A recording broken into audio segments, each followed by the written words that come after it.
prej 5 ditësh qyteti i Vlorës është pa ujë, jo për shkak të mungesës së burimeve, por sepse rrjeti i shpërndarjes ka dalë jashtë funksionit, për cilin drejtuesit të bashkisë dhe të ujësiellësit po mashtrojnë, duke e paraqitur si defekt teknik dhe amortizimi i rrjetit, por 2 dokumente investimi që po publikon pamfleti vërtetojnë se rrjeti i shpërndarjes dhe furnizimit me ujë të qytetit të Vlorës është rindërtuar para 3 vitesh i gjysmë, me 2 tender të zhvilluar nga bashkia dhe ujësiellësi. Këta 2 tender, me vlerë totale 9.6 miliard lekë me TVSH, ish kryebashkiaku i Vlorës Dritan Leli dhe ish drejtori i ujësiellësit Shkëlqim Leskaj, ja dhanë kompanisë Gjener 2 SHPK, të oligarkut Bashki Mulaj, e cila ka angazhuar edhe kompaninë filial të tij, 4 AM SHPK.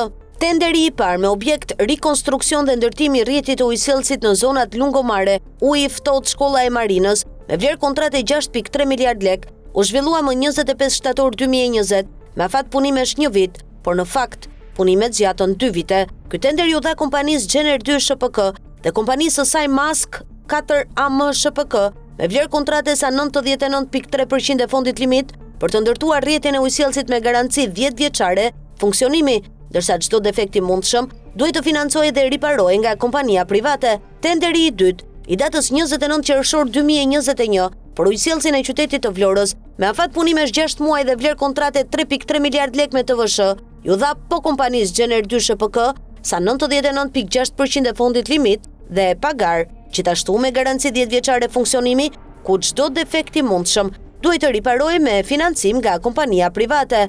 Por garancia e punimeve zgjati vetëm 3 vite, duke lënë familjarët dhe bizneset e qytetit të Vlorës pa ujë prej 5 ditësh, mungesë që vazhdon edhe gjatë festave të fundvitit, ndërkohë që financimin e riparimit të ujësiellësit po e paguan shteti. Me shkresë numër 386 të protokollit datë 12 shkurt 2021, Agjencia Kombëtare e Ujësiellës Kanalizimeve i shtoi kompanisë së Bashki Mulajt edhe 400 milion lekë me objekt furnizimi me ujë dhe kanalizime, të cilat ju paguan në fund të vitit 2024 si thela mbi bisht. Por oligarku Bashki Mulaj më 21 maj 2021 ka marrë edhe tenderin me vlerë 8.7 miliard lekë me TVSH për rikonstruksionin e ujësiellësit të fshatrave të njësisë administrative Novosel në Vlorë, ndërkohë që rrjeti i këtij ujësiellësi nuk funksionon në disa fshatra. Të dielën banorët hynë me forcë në sallën ku Bashkia e Vlorës po zhvillonte mbrëmje ngala, ndërsa ditën e hënë ata kanë vërshuar në ndërtesat e bashkisë dhe prefekturës, por babloku, ministrat dhe deputetët vazhdojnë festat e fundvitit me balerina seksi.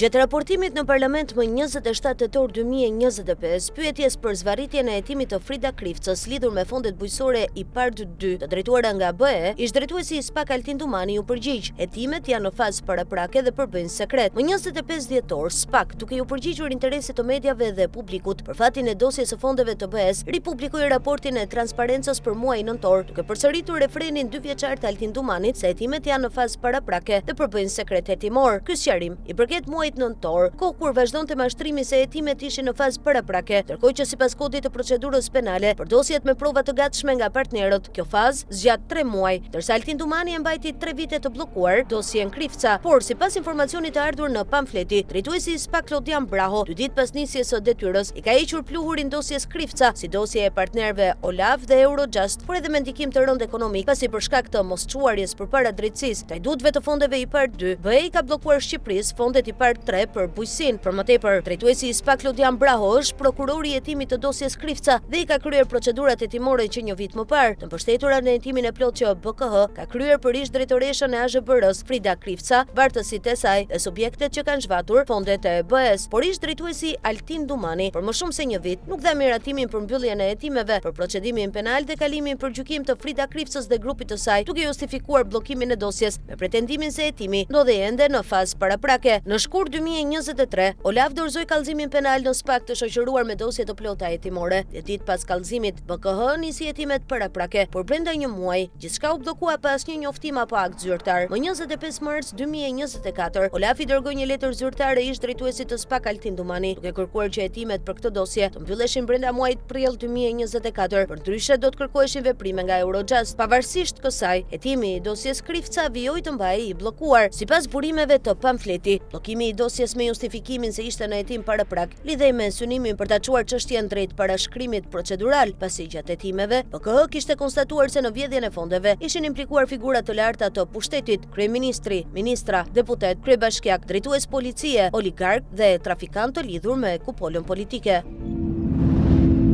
Në Ballkan, betoni nuk është thjesht një material ndërtimi, është monedhë, është pasaport, është lavatriçe e parave të pista. Në Serbi dhe Shqipëri, rritja galopante e çmimeve të banesave nuk ka më lidhje me tregun real, as me mirëqenien e qytetarëve, por me dinamikën e pazareve që nuk mbahen në bilance bankare, por në thasë dhe valixhe. Në Beograd, çmimet e banesave janë dyfishuar në 6 vitet e fundit. Nëse në 2019, 1 metër katror në një apartament në zonë të mirë kushtonte 1.200 euro, sot ai çmim ka kaluar në 2.300 euro, dhe jo sepse janë rritur rrogat, ato me zi lëvizin, por sepse Beogradi është kthyer në një lavatriçe të madhe për kapitalin pa emër. Projekti Belegrad Waterfront është simboli i kësaj epoke.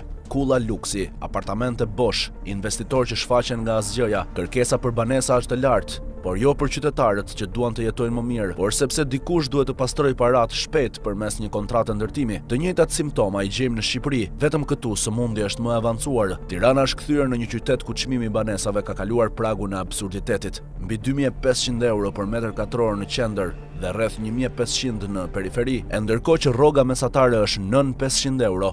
Çdo vit ndërtohen mira apartamente të reja që askush nuk i blen për të jetuar, por për të fshehur parat. Ky është paradoksi shqiptar, një treg i mbushur me oferta të pashitura, por me çmime në rritje konstante. As logjika e tregut nuk e shpjegon këtë, vetëm logjika e pastrimit të parave. Në të dy vendet ky fenomen është kthyer në sistem. Ligjet janë të paefektshme, bankat janë të heshtura, institucionet të korruptuara ose të pafuqishme. As në Beograd, as në Tiranë nuk ka transparencë të vërtetë mbi origjinën e kapitalit që financon ndërtimet. Lejet merren pa pyetur komunitetin, projektet nisin pa garë dhe investimet bën për te çdo norme ekonomike. Pas çdo pallati fshihet një histori që askush nuk guxon ta hetojë, një trafik droge, një tender i fryrë, një marrëveshje nën tavolinë. Kjo rritje artificiale e çmimeve të pasurive nuk është vetëm një çështje ekonomike, është një krizë sociale e ardhshme. Një brezitor po mbetet jashtë tregut të strehimit, i dënuar të jetojë me qira të kripura ose të largohet nga vendi, ndërkohë apartamentet bosh shtohen. Por askush nuk pyet pse,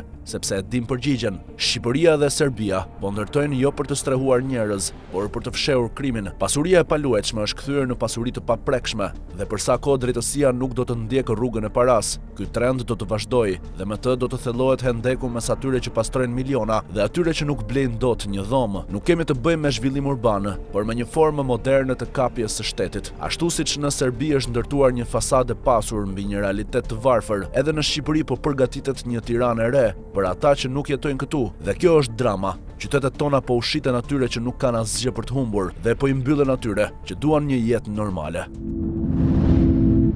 Edhe ministri i financave Petrit Malaj nën shembullin e kryeministrit nuk po i përfjell ligjet, duke nxjerrë urdhra me përmbajtje që shërbejnë për të bërë qoka me poste drejtuese për të preferuarit e kupolës së pushtetit dhe miqtë e tij. Me urdhrin numër 153 datë 16 dhjetor 2025, ministri Petrit Malaj ka njoftuar nisjen e procesit për zgjedhjen e 3 anëtarëve dhe kryetarit të bordit të mbikëqyrjes publike, strukturë që varet drejt për drejt prej tij. Një nga kriteret për të bërë anëtar i bordit të mbikëqyrjes publike është ky: aplikuesi të mos kenë lidhje të afërta deri në shkallë të dytë me personat që janë pjesë organeve të zgjedhura të organizatës së audituesve ligjor. Por ministri Petrit Malaj në shkelje të ligjit ka bërë sikur ka harruar të vendosë kriterin ligjor që aplikuesve për anëtar dhe drejtues të bordit të mbikëqyrjes publike u ndalohet të kenë biznese auditimi, pasi kjo përbën konflikt të drejt për drejt interesi. Bordi i mbikëqyrjes publike ka për detyrë të kontrollojë cilësinë e punës së audituesve, të kryejë monitorim dhe vlerësim, të mbikëqyrë zbatimin e procedurave të testimit, si dhe të regjistrojë audituesit ligjor dhe shoqëritë audituese, përfshirjet dhe vendosjen e masave disiplinore ndaj tyre, sipas kritereve të vendosura nga ministri Petrit Malaj. Në garën për të bërë antar i bordit të mbikëqyrjes publike, nuk lejohen persona që kanë lidhje familjare me drejtues të organizatës audituesve ligjor, por lejohen ata që zotrojnë biznese auditimi. Edhe vetë ministri Petrit Malaj, drejtori i përgjithshëm i tatimeve Ilir Binaj, si dhe bashkëshortet, prindrit dhe familjarët e tyre, zotrojnë kompani private me aktivitet auditimin, duke qenë në konflikt të hapur interesi me funksionet e larta shtetërore që ushtrojnë. Aktualisht, Antare e bordit të mbikëqyrjes publike është Adriana Berberi, e cila ka biznes auditimi. Bashkëshorti i saj është specialist në Agjencinë e Pasurive të sekuestruara dhe të konfiskuara në Ministrinë e Financave. Djali i saj punon në drejtorinë e ekspertëve kontabël dhe audituesve në Ministrinë e Financave, ndërsa nusja e djalit është deputetja e PS-s, Bora Muzhaqi. Antar të tjerë të bordit janë Dritan Fino, drejtori i përgjithshëm i menaxhimit të fondeve të BE-s në Ministrinë e Financave, Martin Mici, drejtori i përgjithshëm i sigurisë ushqimore, veterinarisë, mbrojtjes së bimëve dhe peshkimit në Ministrinë e Bujqësisë, Luana Bazi, drejtor ekonomik financiar dhe sekretari i përgjithshëm në Prokurorinë e Përgjithshme, të gjithë persona që kanë ose kanë patur biznese auditimi. Kaq i pavarur është sot bordi mbikëqyrjes publike, me antarë dhe drejtues që mbajnë poste pushteti dhe zotrojnë biznese auditimi. Dhe sipas urdhrit të ministrit Petrit Malaj, po kaq të pavarur, do të jenë edhe antarët e rinj të cilët në shkelje të ligjit do të lejohen të kenë biznese auditimi dhe në praktik do të kontrollojnë veten. Mediat meksikane kanë zbuluar detaje tronditëse mbi bashkëpunimin mes mafias shqiptare dhe karteleve më të fuqishme të drogës në Amerikën Latine. Sipas një raporti të publikuar së fundmi, mafia shqiptare po konsiderohet si partner strategjik i kartelit të Sinaloas dhe atij të Jalisco Nueva Generacion për shkak të kontrollit që ajo ka mbi trafikun e kokainës në Europë, pastrimin e parave dhe rrjetet e infiltrimit në porte strategjike. Në fokus të lajmit është familja Hysa me origjinë shqiptare dhe e vendosur në Meksik, e cila është sanksionuar nga Departamenti Amerikan i Thesarit për përfshirje në pastrim parash në shërbim të kartelit të Sinaloas. Raporti nënvizon se mafia shqiptare vepron përmes strukturave të mbyllura familjare, duke minimizuar rrezikun e tradhtisë dhe duke u bërë një aleat i besueshëm për organizatat kriminale ndërkombëtare. Artikulli i plot. Mafia shqiptare është kthyer në një partner kyç për kartelet më të fuqishme të drogës në Meksik, Sinaloa dhe Jalisco Nueva Generacion, fal kontrollit të saj të fuqishëm mbi shpërndarjen e drogës në Europë, strukturës së mbyllur familjare që e bën besueshme dhe sistemeve të sofistikuara të pastrimit parave që ajo ofron. Rrjeti i saj global ka dhënë mundësi karteleve meksikane të zgjerojnë bizneset, të qarkullojnë kapitalet dhe të furnizohen me armë pa rrezikuar zbulimin. Deklarata e fundit e Departamentit Amerikan të Thesarit, që shpalli sanksione ndaj familjes Hysa, e vendosur në Meksik por me origjinë shqiptare për akuza për pastrim parash në favor të fraksionit Maiza të kartelit të Sinaloas, është një tjetër dëshmi e lidhjeve gjithnjë më të ngushta mes karteleve meksikane dhe klanave kriminale shqiptare. Pyetja që lind natyrshëm është, pse lidhjet mes krimit të organizuar në Meksik dhe Shqipëri janë bërë kaq të zakonshme?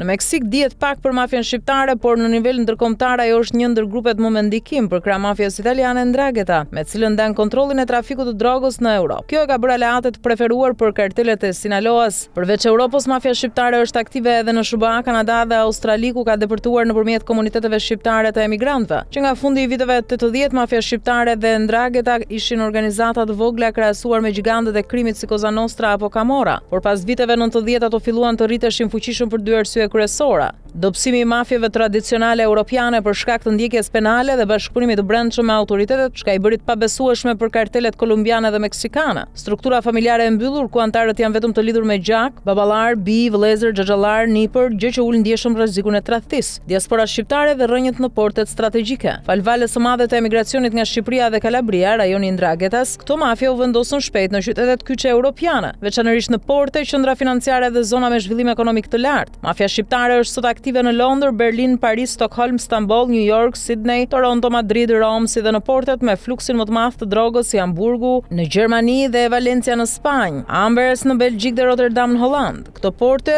janë pikat hyrëse të kokainës dhe fentanilit në Europë dhe mafia shqiptare është e pozicionuar në mënyrë të përkryer për të menaxhuar këto flukse, duke u bërë aleati pazëvendësueshëm për kartelet meksikane. Pastrimi i parave dhe fuqia financiare. Përveç kontrollit të trafikut të drogës, mafia shqiptare ofron diçka që shumë organizata kërkojnë: rrjete ndërkombëtare për pastrimin e parave. Investimet e saj janë të përqendruara në prona luksoze në të gjithë Europën, kazino, hotele, qendra turistike, spa dhe restorante. Njëkohësisht ajo bashkëpunon me rrjete kineze dhe turke në tregti të paligjshme dhe pirateri produktesh në qytete të mëdha. Mafia shqiptare është gjithashtu aktive në qendrat kryesore financiare të Europës, si Zvicra, Gjermania dhe Britania e Madhe. Ajo përdor kriptovaluta, platforma lojrash digjitale dhe mashtrime online për të qarkulluar kapitalet e pista. Një strukturë fleksibël, pa luftra mes bandash, ndryshe nga kartelet meksikane që përplasen shpesh në luftra të përgjakshme. Mafia shqiptare nuk është një organizatë unike, por një rrjet klanesh familjare të pavarura që bashkëpunojnë dhe ndajnë fitimet. Kjo e bën të mundur që një klan i vetëm shqiptar të bashkëpunojë njëkohësisht me dy kartele rivale si Sinaloa dhe Jalisco Nueva Generacion, sepse çmimi i konfliktit është shumë i lartë sesa përfitimet nga ekskluziviteti. Prandaj nuk është as pak befasuese që familja Hysa në Meksik shërben si urlidhëse me klanet shqiptare në Europë, duke ofruar jo vetëm pastrim parash përmes